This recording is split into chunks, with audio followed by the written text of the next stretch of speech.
doesn't make any difference who you run up there, left-hander or right-hander. Pedro's going to get you out. Swing and a miss, strike 3. 2 outs for the Mariners here in the 5th inning. Pedro Martinez is being Pedro again. They say it's the toughest thing in all of sports, to stand a little over 60 feet away from another guy who's throwing a small ball at you at speeds of over 100 miles an hour, or a ball spinning, turning in or out, or seemingly dropping off a table. Look at that movement. I guess that's what we call stuff. Yeah, stuff. And you, with only a thin wooden bat, not just to fend it off, but to return it with a vengeance. If you manage to do this 3 times out of 10, you've had a great career. But in my 13 years in the major leagues, it was my job to make sure you didn't.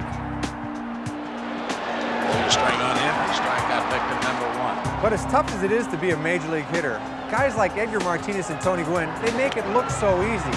But don't be fooled. These guys weren't born with bats in their hands. It takes a lot of hard work. But beyond just the work, there's something more to the sweet swing, the batting titles, the clutch hits. How do you prepare someone to stare a pitcher in the eye? To step up against a Pedro Martinez or a Randy Johnson or a Mariano Rivera? To basically stand in front of a cannon, to decide in a millisecond on a pitch that may be coming at your head. Lansing dances to get out of the way. Or to take your cuts against a thinking pitcher, a Jamie Moyer or a Greg Maddux, hardly cannons, but the kind of guys who can serve up something that will make you look like you're chasing butterflies. So what if a hitter could train against the exact pitcher and pitches he's going to see in his next at-bat? But first, let's look at the training regimens that are available to the hitter today. We have the soft toss. There's good old BP. Now, if only Randy or Pedro or Mariano threw 60-mile-an-hour gopher balls, you'd be set. And of course, there's the tee, which was great when I was a kid, and the iron mic, jugs, A-Tech, etc. Now, all of these things are fine for warm-up, but they're a long way from the real thing. There has to be a better way to refine the skills of the professional hitter. Well, there is. This is the most advanced training system in the world. I would say to hitters that you've never seen anything like this, but they have. This is as real as it gets. I'd like to roll this guy in out of the bullpen tonight.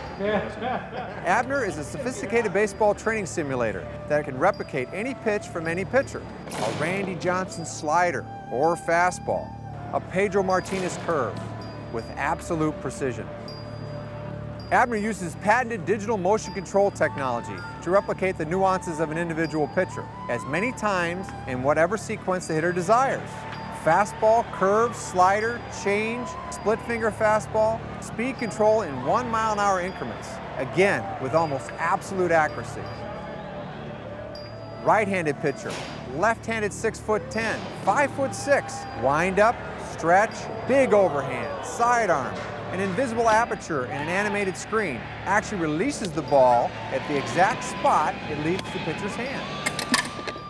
And another thing that sets Abner apart from other training systems, Abner uses real baseballs, real pitches, real hitters, real balls. It's the feel of the game. It's the sounds. It's the crack of the bat against leather. It's the sweetest sound you'll ever hear unless you're a pitcher.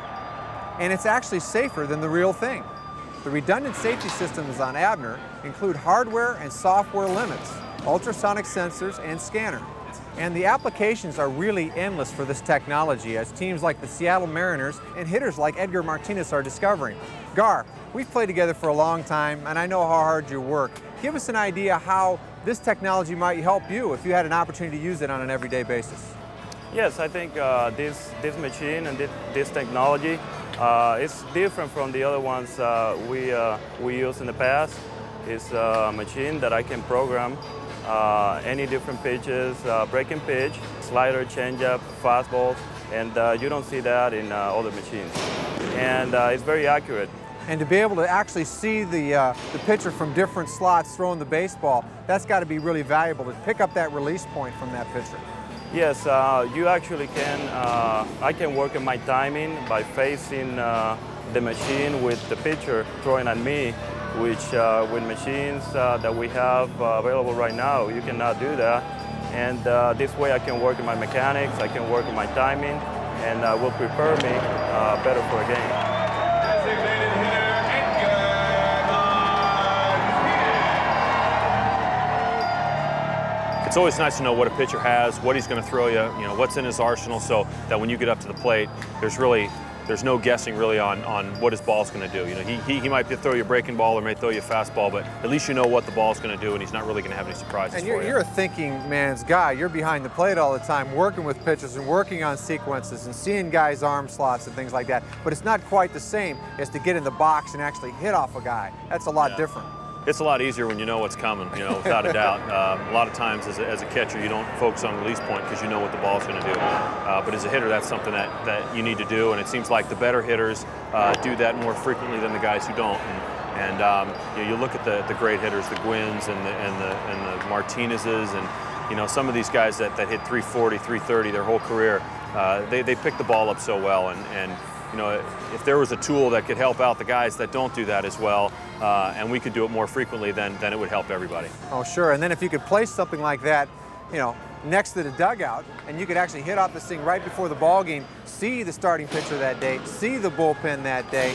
Well, it'd be great. A lot of the stadiums nowadays, at least the newer ones, and there's a lot of them going up, have the tunnels, the batting tunnels right off the dugout. So a lot of guys, even on this team, they just go downstairs and they get hacks between innings or even between at bats. And to be able to see a Roger Clemens or a David Cohn or somebody down in the tunnel when you're hitting, it would just help the hitters immensely. Yeah, because so many pitchers have different release points. Now, it seems like bullpens are kind of built on, the guy that throws from the side or even a submarine guy, the different slot. It takes a while to find that slot, doesn't it, when you go up to hit against a guy like that? Yeah, it does, especially with guys that you haven't seen before, But when you get a guy who throws overhand and then you get a guy out of the pen that comes from down under, it's always nice to be able to recall where that guy came from, so it's easier maybe to pick up that release point, or maybe it comes quicker to you than if it was somebody that you hadn't seen in a while. So, yeah, I mean, there's really not a bad aspect of this machine. It's just, it's a great concept, and it's great that somebody finally came up with it.